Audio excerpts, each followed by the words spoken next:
नमस्कार। दरोगा तथा अन्य परीक्षाओं जैसे Bihar SSC, railway, NTPC, group D इत्यादि को ध्यान में रखकर शुरू किए गए श्रृंखला के अगली कड़ी में मैं चंदन सर आप सभी विद्यार्थियों का हार्दिक स्वागत करता हूं। आज का हमारा पहला सवाल है, 5 संख्याओं में से पहली 4 संख्या का औसत 5वीं संख्या का दुगुना है। यदि पांचों संख्या का औसत 27 हो तो बताइए आखिर 5वीं संख्या है क्या। देखिए कैसे बनाएंगे। पहला 4 संख्या का औसत मान लेते हैं, मान के x मान के बना सकते हैं या रेशियो लगा सकते हैं। 5वीं संख्या को x मान लिया, यहां से क्या हो जाएगा, इसलिए हो जाएगा पहली 4 संख्याओं का औसत।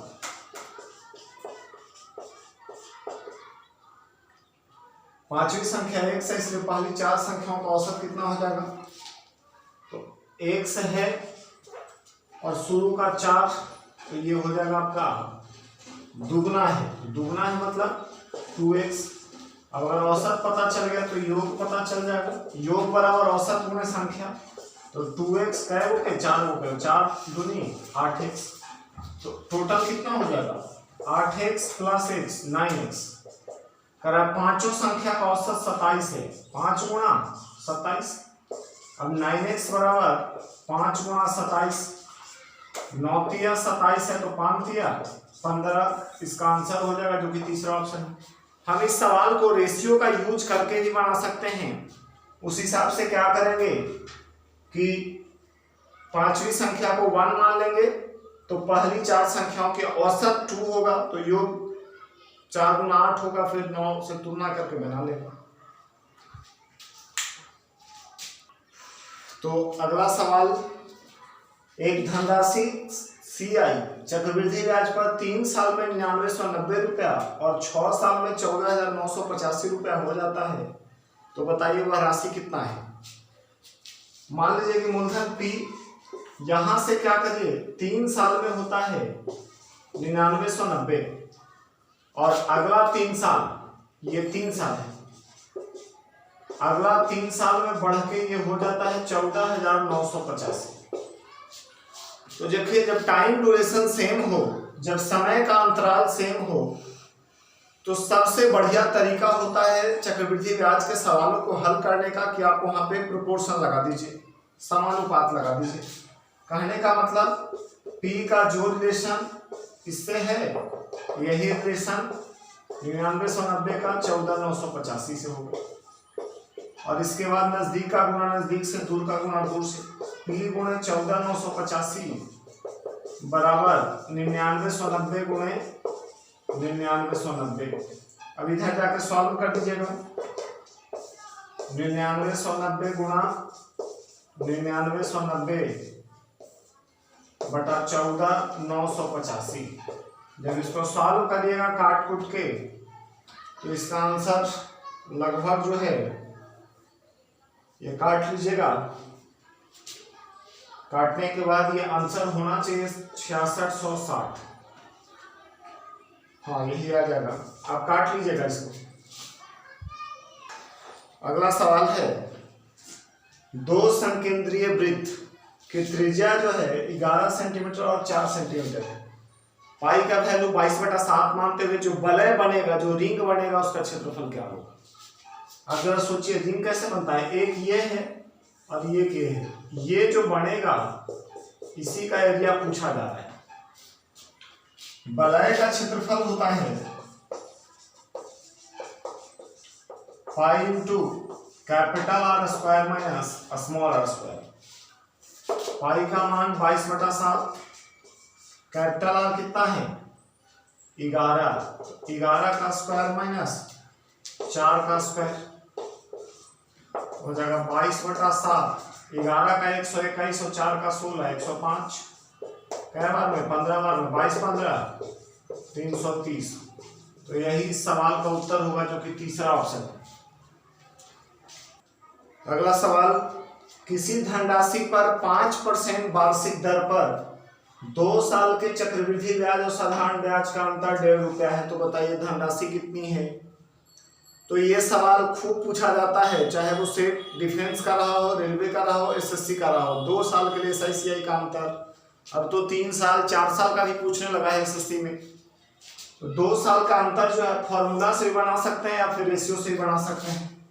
2 वर्ष के लिए अंतर का फॉर्मूला होता है PR² बटा 100 का स्क्वायर।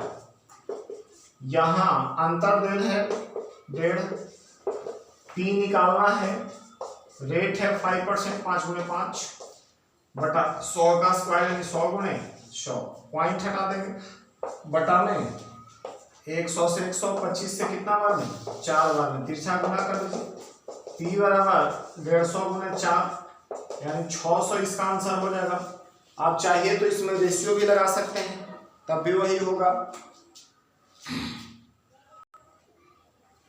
अगला सवाल है, एक व्यक्ति ने एक मेज 15% लाभ पर बेची। यदि उसने वही 25% कम पर खरीदी होती और 60 रुपया कम पर बेची होती तो उसे 32% का लाभ होता। तो बताइए उस मेज का लागत मूल्य कितना था।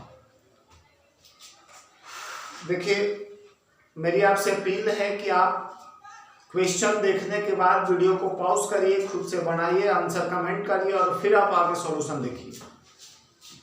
एक व्यक्ति ने एक मेज 15% लाभ पर बेची। मान लो कि क्रय मूल्य 100 था, 15 लाख में बेचा, यानी कितना में बेचा 115।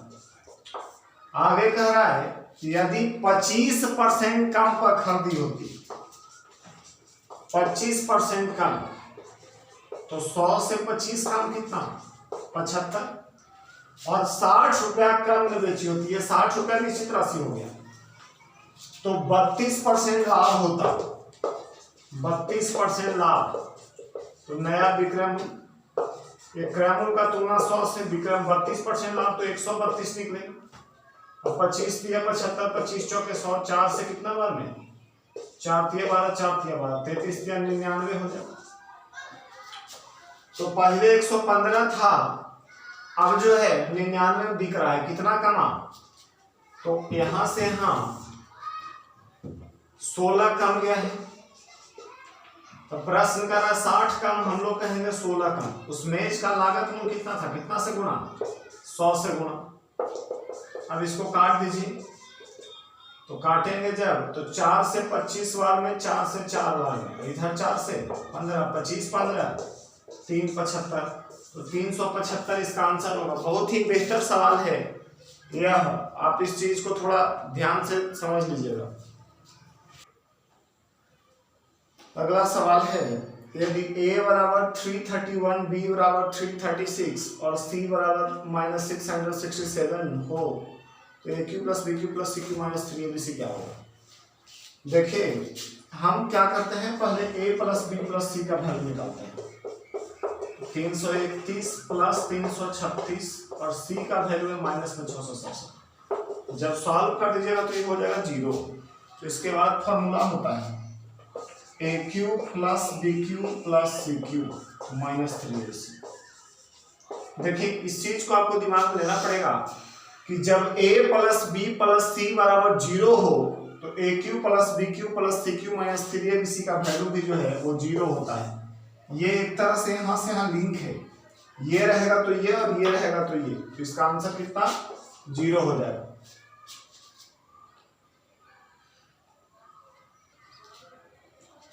अगला सवाल है, एक अर्धवृत्ताकार सेमी सर्कुलर पार्क में बाड़ लगाना मतलब फेंसिंग करना, बाहर बाहर कटीले तार लगाना, उसके लिए 288 मीटर रेलिंग की जरूरत है, तो उस पार्क का एरिया क्या होगा।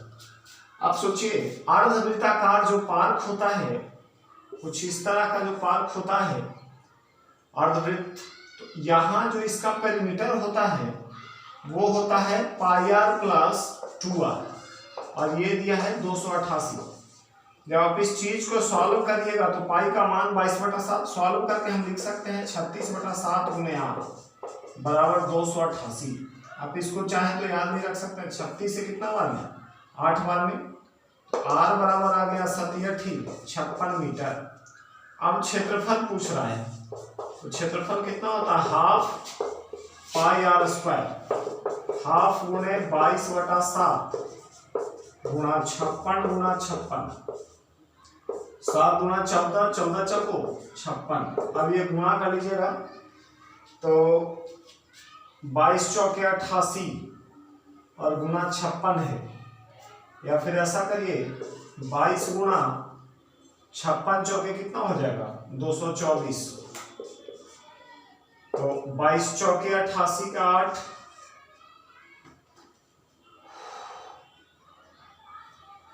और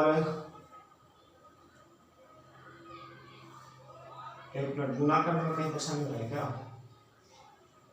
ये तो कट चुका है।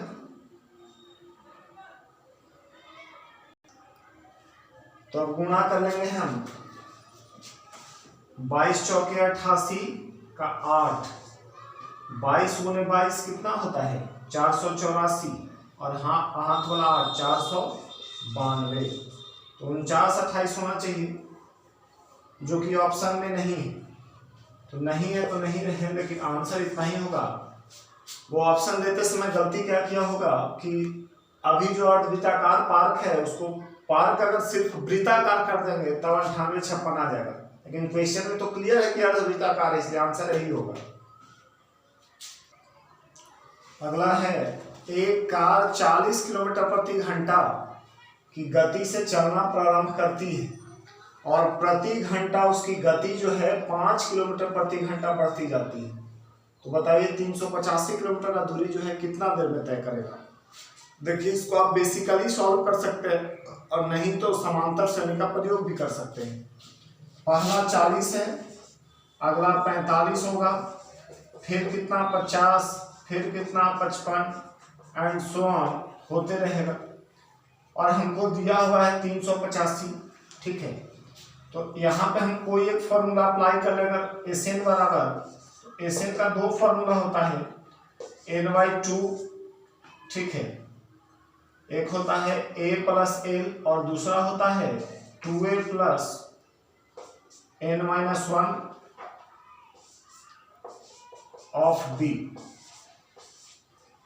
इस फॉर्मूला का भी यूज हम कर सकते हैं। यहाँ एस एन बराबर कितना हो रहा है 385 n/2 2a, तो पहला टर्म कितना है 40, तो 40 गुना 80 प्लस n-1, अंतर कितना है प्रत्येक बार 5 बढ़ रहा है, तो आप यहां से भी सॉल्व कर सकते हैं। हालांकि ये क्वाड्रेटिक बनेगा, इस चीज को आप इधर लेकर सॉल्व करेंगे तब। दूसरा चीज क्या कर सकते हैं आप, जो डायरेक्ट सॉल्विंग अप्रोच है कि पहले 40 है, फिर 45 है, 50, 55, 60, 65, 70, 75, 80, अब जाके देखें कहाँ पे ये जरूरत हमारा समाप्त हो रहा है। 385 होना चाहिए, 40 45 कितना 85 और 50 कितना हो जाएगा 135, 135 और 55 190 और 60 250 और 65 315 और 70 385, तो यहाँ ही हो जाएगा सॉल्व, इसकी जरूरत ही नहीं पड़ेगी। 1 2 3 4 1 2 3 4 5 6 7, इस हिसाब से 7 घंटा होना चाहिए। यहां से भी आप चेक करके देख सकते हैं, 7 में से एक जाएगा 6, 6 5 30, 80 और 30, 110 का था 55, 55 7 3 85। यहां से भी जब सॉल्व करिएगा तो n बराबर 7 आएगा, तो ये 7 घंटा ही इस सवाल का उत्तर होगा। अगला है, यदि m⁴ + 1/m⁴ बराबर 119, तो m-1/m क्या होगा। देखिए जब भी इस तरह के सवालों को सॉल्व करिएगा तो देखिएगा जो गिवन वैल्यू रहता है उसके आसपास कोई स्क्वायर नंबर होता है, और वो जनरली 2 जोड़ने से या 2 घटाने से बनता है। अभी यहाँ पे 2 जोड़ना होगा, m4 + 1/m4 हम क्या करते हैं दोनों तरफ जोड़ देते हैं, इधर भी जोड़ दें, यहाँ से ये क्या बन जाएगा, इस m4 को हम m² का स्क्वायर लिख देते, ठीक है, चलिए मैं आपको समझाने के लिए पूरा लिख देता हूँ, और इसको अगर हम ऐसे लिख दें तो कोई दिक्कत नहीं होना चाहिए। 119 और 2 121 जो कि 11 का स्क्वायर है, तो m square plus 1/m square का स्क्वायर बराबर 11 का स्क्वायर, इसे ही कटेगा। अब इस बार क्या करिएगा, दोनों तरफ 2 घटा दीजिए, यहाँ भी 2 यहाँ भी 2। अब जो फॉर्मूला बनेगा वो होगा m - 10 का होल स्क्वायर बराबर 11 में से 2 गया 9, इसलिए m - 1/m बराबर √9 बराबर ±3 आंसर होगा, जो कि पहला ही ऑप्शन है। अब ये सवाल अमूमन पूछा जाता है। आखिरी सवाल, एक संख्या को 2 भाग में इस प्रकार विभाजित किया गया है कि पहले भाग का 5 गुना दूसरे भाग की 11 गुना में जोड़ दे तो पूरी संख्या का 7 गुना बन जाता है। देखिए मान लीजिए कि 100/2 भाग है, तो कह रहा है पहले भाग का 5 गुना दूसरे भाग के 11 गुना को जब जोड़ दें तो पूरा मतलब x + y का 7 गुना बन जाता है। अब इसको हम सॉल्व करेंगे। 5x + 11y बराबर 7x + 7y, 7x में से 5x जाएगा 2x, 11y में से 7y जाएगा 4y, 2 × 2 2 दूना 4, x/y कितना हो जाएगा 2:1, तो ये हो जाएगा आंसर। तो ये रहा इस वीडियो का आखिरी सवाल। जिन लोगों ने अभी तक चैनल को सब्सक्राइब नहीं किया है वो सब्सक्राइब कर लीजिए। साथ ही साथ अगर वीडियो पसंद आया तो आप लाइक और शेयर जरूर करें। खराब रोशनी में अगर थोड़ी बहुत परेशानी हुई है तो उसके लिए खेद है। धन्यवाद।